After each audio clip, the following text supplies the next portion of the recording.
So the Spider-Man Brand New Day trailer dropped yesterday, and my goodness, was it a great one. That trailer was amazing.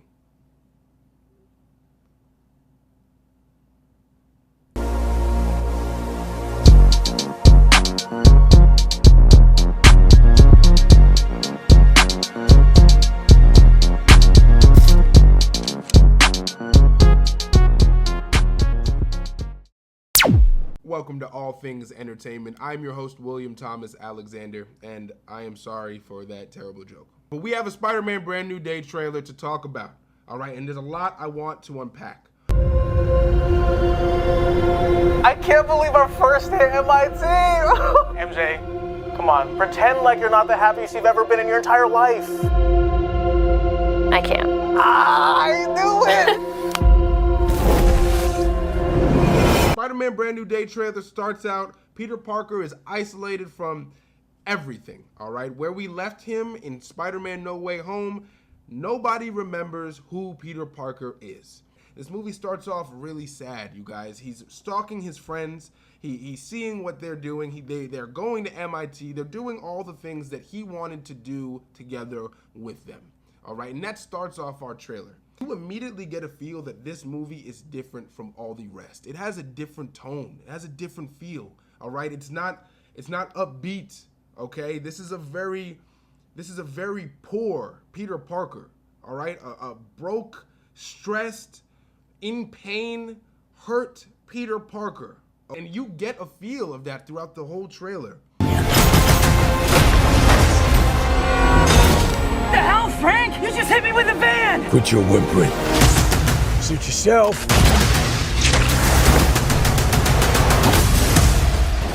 Mother. Go home! They have the Punisher in this, and Jon Bernthal has always played the perfect Punisher. He's in the net of actors that were born to play certain roles. Robert Downey Jr. was born to play Iron Man. Ryan Reynolds was born to play Deadpool. Hugh Jackman was born to play Wolverine, all right? Jon Bernthal was born to play Punisher, all right? It seems like Marvel has managed to figure out a way to make a rated R character work in a movie that isn't rated R. And they did it in one shot. They showed you in one shot, all right? The shot where Frank is about to say, Spider-Man flicks his mouth. Having the Punisher in there makes so much sense. I mean, you're dealing with street level gangs, street level thugs. It opens the door to all the other characters that Frank has been involved with. And it's going to lead to other characters, I think, coming on later down in the trailer. I don't actually know if Punisher and Spider-Man are fighting in that. It looks like they're trying to stop the same threat, but obviously, as we know with Punisher and Daredevil, Punisher likes to go about his crime fighting a little differently. Probably Daredevil and Spider-Man would probably be some really good friends. More on Daredevil later. And sometimes Spider-Man has to do the hard thing, even if it breaks Peter Parker's heart. The trailer takes a little bit of a turn, all right? Right about after we see MJ with her new boyfriend, whoever that is, whoever the fuck that is, man. Peter, you gotta do something. You gotta get your girl back. But we see MJ with her new boyfriend, and the trailer takes a little bit of a turn, all right? We start realizing that Peter Parker isn't the same Spider-Man that we all remember. He's going through changes, all right? He's waking up in cocoons, ripping out of them like an actual spider, or like someone who's actually trapped in a freaking cocoon. It's crazy.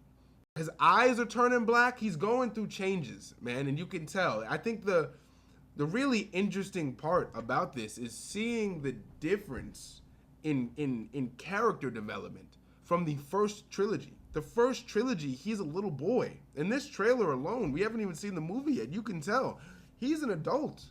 He's becoming an adult, or he's became an adult through the experiences that he's already been through. Excuse me, Dr. Banner. I need your help. What did you say your name was? DNA is mutating? It would be enormously dangerous. Spiders have 3 life cycles. When between cycles, it can leave the spider vulnerable to threats. He's getting organic webbing. That's fucking cool. That is so cool. We haven't seen that since Toby. And honestly, it's different. It keeps the character, it definitely keeps Spider-Man feeling fresh. And that's what we need. When we've already gotten a trilogy with the same actor and the same character, we need things to keep it fresh. And that definitely this feels fresh. All right, we're getting a new version of the same Spider-Man. The character has a montage in there of a whole bunch of different villains. Now, I wonder if in the movie, he's just gonna have a montage of him like kind of going about how his life has been, and it's gonna just show us the different villains he's been facing. You see Boomerang, you see the Hand in there, you see Scorpion. I have another theory on the Hand. I'm gonna make that a whole nother video. But there's a whole bunch of villains in here. And so I definitely think that they're going to have like some sort of montage just going through all the villains, maybe not all of them, but a good amount of villains to let us know, yeah, he has been fighting crime. You know, even though he's been this depressed, he has been still saving the city. He is still very much a friendly neighborhood Spider-Man. Out of my way. You're losing it, kid. And for those spiders who make it through, it amounts to a kind of... There's an unseen character in this trailer, and people are thinking that it's Sadie Sink's character, which I think it is.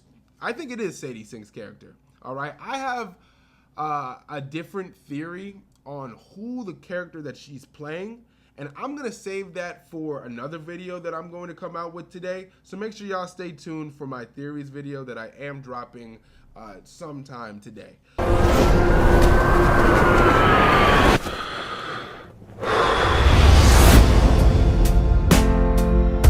Hi, my name is Peter Parker.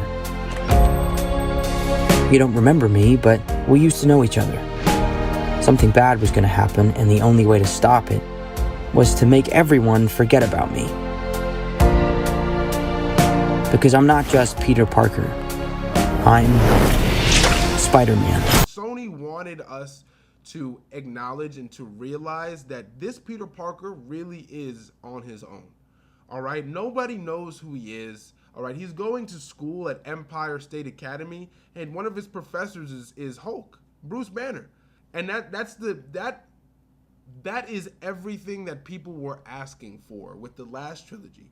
People were saying that he always has help. He always has Iron Man, or he has Doctor Strange, or he has someone else aiding him. And people were saying, that's not Spider-Man. That's not who he is. Which is not true, honestly. I mean, Spider-Man is a fanboy of all these characters. He would love to work with any of these characters. He works with a whole bunch of these characters. That's his whole thing. He's a friendly neighborhood Spider-Man. It definitely feels like he is, in fact, alone. Alone. No help. Nobody is going to help him. Or is there? Now, it looks like the Hand is going to be the main villain. I think that final shot of Spider-Man charging the hand troops or the hand soldiers, however you want to say it, I think that is going to be a part of the final battle of the movie. Now, there is something that I saw online, and I'm starting to believe in it. In that final shot, you know what? I'm gonna save it for the next video. Having Bruce Banner as his professor, I think, is gold. Because you need a Curt Connors. You need a Curt Connors type character. And we've already done Curt Connors with The Amazing Spider-Man. So I think making Professor Banner his college professor, I think that's a smart move by Marvel. Smart move by Sony as well. There's one in particular scene in this trailer where Spider-Man is saving an old lady from a tank. And it looks like she's controlling people with her mind. And I'm wondering if they're going to do mutants. Like, is mutants really going to be the forefront in all this? Is that what is going to be the overarching theme and the overarching plot of this whole movie is the mutants?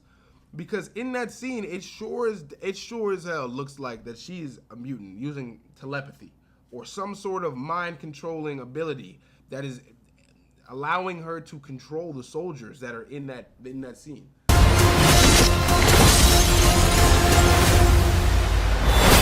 Rebirth. Nice flowers. Oh, they're a housewarming gift. I'm MJ. I'm just a neighbor from across the hall. Friendly neighbor. Look, I'm for sure, guys, that I missed a whole bunch. That is a little breakdown, a little gist of how I felt about the Spider-Man Brand New Day trailer. I thought the trailer was incredible, man. I thought it was a really damn good trailer. All right, I know people are also talking about the Dune 3 trailer. Yeah, I'm not worried about the Dune 3 trailer. I'm sorry. It really looks fantastic, you guys. Be on the lookout for my theories video. I'm going to drop these videos today, and that video is going to go in depth into that final scene that I was talking about in the trailer where Spider-Man's charging the hand. I have a theory on that, and I also have a theory on the character that Sadie Sink is playing. And it's a theory that people have probably heard of, but I'm seeing a lot of people think that it's something else, so I'm gonna say it. And shout out to Michael Mando, because, you know, they alluded to him being Scorpion a long time ago. Like, remember, they alluded to him being Scorpion in the first Spider-Man movie with Tom Holland, so Spider-Man Homecoming. That's when we realized he was going to play Scorpion. Fast track, what, a decade later, and now we're finally getting a real version of Scorpion with Michael Mando. All the praise to Michael Mando. I'm so happy for him, and it looks like he's going to kill as coming back as Mac Gargan. So I'm all for it, and I wonder if Scorpion's working for someone. I wonder if these villains are working all under the same person, and that's also going to be in my theory video too.